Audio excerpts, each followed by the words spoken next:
మహిళలు పురుషులు అందరికీ కూడా నమస్కారం. పెద్ద సంఖ్యలో రావాలని కోరుకున్నాం. ఎందుకంటే మోడీ గారు ఆ పదవిలో ప్రధానమంత్రిగా ఉండి 10 ఏళ్ళు కంప్లీట్ అయినాయి. ఈ 10 ఏళ్ల నుంచి ప్రజలకి ఏమేం కావాలి అని ప్రతి చిన్న విషయాన్ని కూడా క్షుణ్ణంగా అధ్యయనం చేసి వారికి సంబంధించిన అందజేయడానికి ప్రయత్నం చేస్తున్నారు. అందులో భాగంగానే ఈరోజు ఈ వెహికల్ ఇక్కడికి వచ్చింది. అంటే మోడీ గారి 10 ఏళ్లలో ఏం చేసిండ్రమ్మా అంటే, మనం లేచిన కాడ నుంచి మన ఆడవాళ్ళ గురించి ముఖ్యంగా మాట్లాడదాం. మనం లేచిన కాడ నుంచి ప్రొద్దున లేస్తే పొగతో ఉప్పు అని ఊదేవాళ్ళం. అది ఉజ్వల గ్యాస్ అని పథకం పెట్టి దానికి ఫ్రీ కనెక్షన్స్ ఇచ్చిండ్రు. అంటే ఏది పడితే అది ఫ్రీ ఇవ్వరు వీరు. కాకపోతే ఏంటంటే కనెక్షన్ అనేది మనం ఫ్రీగా ఇస్తే వాళ్ళు ఆ తర్వాత నెల నెల కొనుక్కుంటారు. ఆ ఉజ్వల కనెక్షన్ ఉన్న వాళ్ళకి ఈ రోజు 400 రూపాయలు తగ్గించిండ్రు. అంటే సిలిండర్ 600 రూపాయలకు వస్తుంది. మీరు మొత్తం కడతారు కానీ బ్యాంకులో మళ్ళీ అవి పడతాయి మీరు. అట్లాగే ఆ తర్వాత బాత్రూమ్లు ఇచ్చారు. మామూలుగా బాత్రూమ్కి బయటికి వెళ్ళే వాళ్ళం. అంటే ఇజ్జత్ చాలా అవసరం ఆడవాళ్ళకి అనేసి వాళ్ళ గౌరవం కోసం బాత్రూమ్లు ఇచ్చిండ్రు. మెయిన్ ఊర్లలో కూడా వచ్చి ఉంటాయి బాత్రూమ్లు, చాలా మందికి ఇచ్చిండ్రు. వచ్చినాయి కదండి బాత్రూమ్లు వచ్చినాయి. అలా అంటే అంటే బాత్రూమ్ అనేది మనకి చాలా పెద్ద సమస్య పొద్దున్న లేవంగానే. కానీ మోడీ ఎక్కడ ఉండి దాని గురించి ఆలోచించారు. అంటే ఆడవాళ్ళు ఎలా ఉండాలి, వాళ్ళ గౌరవం ఎలా కాపాడాలి, ఇంటి గౌరవం ఎట్లా కాపాడుకోవాలి అన్న దాని మీద నేను చెప్తున్నా. అలాగే 5 ఎకరాలు ఉంటాయి. 5 ఎకరాల లోపు పెద్ద రైతుకు కాదు, 5 ఎకరాల వరకు ఉన్న వాళ్ళకి 3 సార్లు 2000 చప్పున. అంటే విత్తనం వేసుకోవడానికి, ఏదైనా మందు కొట్టుకోవడానికి, కాపుకొచ్చిన దాన్ని కట్ చేసుకోవడానికి, అలా ఒక పద్ధతి, ఒక సిస్టమ్ ఏర్పాటు చేసుకొని అట్లా ఇస్తూ వస్తుండ్రు. అలాగే ఇప్పుడు ఆరోగ్యం బాగుండాలి. ఆరోగ్యం బాగుండాలంటే ఈ రోజు చూస్తే హాస్పిటల్కి వెళ్తే ఎన్నో ఖర్చులు అవుతున్నాయి. అన్ని టెస్టులే, మందుల రేట్లు ఎక్కువే.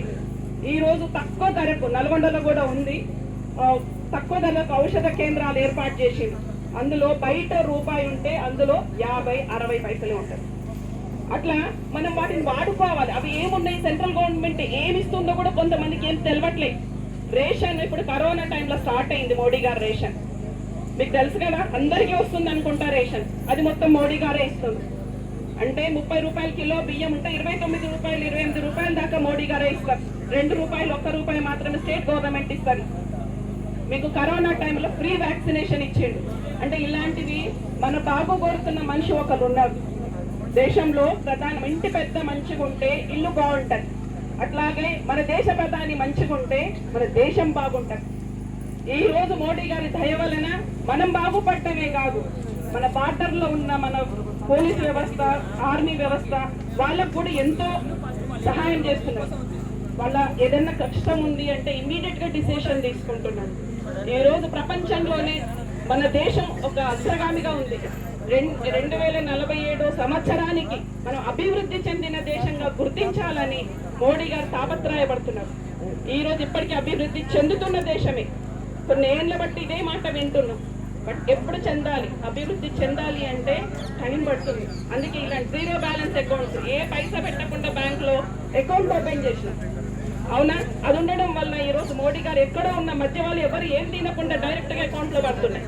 ఆ జీరో బ్యాలెన్స్ అకౌంట్ అన్నప్పుడు అన్ని దేశాలు నవ్వినాయి, ఏం చేస్తుండైనా అని.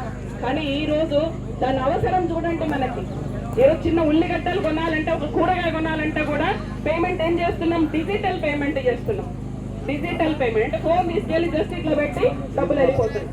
అంటే అంత దూరం ఆలోచించండి. ఈ రోజు దొంగతనాలు లేవు, పర్సులో పైసలు లేకున్నా ఫోన్ ఉంటే చాలు, ఆ ఫోన్ తోటి డబ్బుల్ని ఇచ్చేస్తున్నాం. అంటే మోడీ గారు చేసే ప్రతి చిన్న పని మనకెంతో ఉపయోగపడుతుంది. మీరందరూ గమనించండి. ఈ రోజు అగ్రికల్చర్ డిపార్ట్మెంట్ వచ్చింది, హెల్త్ డిపార్ట్మెంట్ ఇచ్చింది. హెల్త్ డిపార్ట్మెంట్ తో పాటు బ్యాంక్ డిపార్ట్మెంట్స్ వచ్చినాయి. ఇప్పుడు 10 ఏళ్ల నుంచి ఉద్యోగాలు లేవు మన పిల్లలకి. అంత గుర్తుంది కదా మీకు. మన కేసీఆర్ ఏం చెప్పిండ్రు, ఇంటికి ఒక ఉద్యోగం అన్నారు. ఎవరికన్నా వచ్చిందా ఇందులో? ఎవరికన్నా ఏ పిల్లోడికన్నా వచ్చిందా ఉద్యోగం? రాలే. ఈ రోజు మోడీ గారు ఏం చెప్తుండ్రు, ఎప్పటి నుంచో ఇస్తుండ్రు, కానీ మీ అందరికీ తెలుస్తుందో లేదో తెలియదు. ఈ రోజు అందుకే మోడీ గారు ఒక వెహికల్ పర్టికులర్ గా ప్రతి పంచాయతీకి పంపించి వారు ఏం చేస్తున్నారు అన్నది అన్ని డిపార్ట్మెంట్లతోటి చెప్పిస్తున్నారు. ఎందుకంటే పిల్లలకి ఉద్యోగం లేదు కనుక ఏమన్నా ఆర్థిక సహాయం చేస్తే వాళ్ళు 10 మందికి ఉపాధి కల్పిస్తారు. అంటే ఇప్పుడు ఈ రోజు ముద్రా లోన్స్ ఉన్నాయి. అలాగే పిఎం స్వానిధి అని ఒక 10,000 వస్తాయి. ముద్రా లోన్స్ లో అయితే 50,000 పైన వస్తాయి. అవన్నీ వాడుకోండి. మీరు మీ పిల్లలు ఏదైనా ఒకటి టీ కొట్టు పెట్టాలన్నా, ఒక ఐరన్ షాప్ పెట్టాలన్నా, లేకపోతే కూరగాయల వండి పెట్టాలన్నా, అలాంటి వాటి పెట్టుకోవడానికి మీకు ఏం కావాలన్నా బ్యాంక్ అవైలబుల్గా ఉంది. మీరు వాడుకోండి, మీరు బాగుండాలి, అదే మా కోరిక. Thank you very much.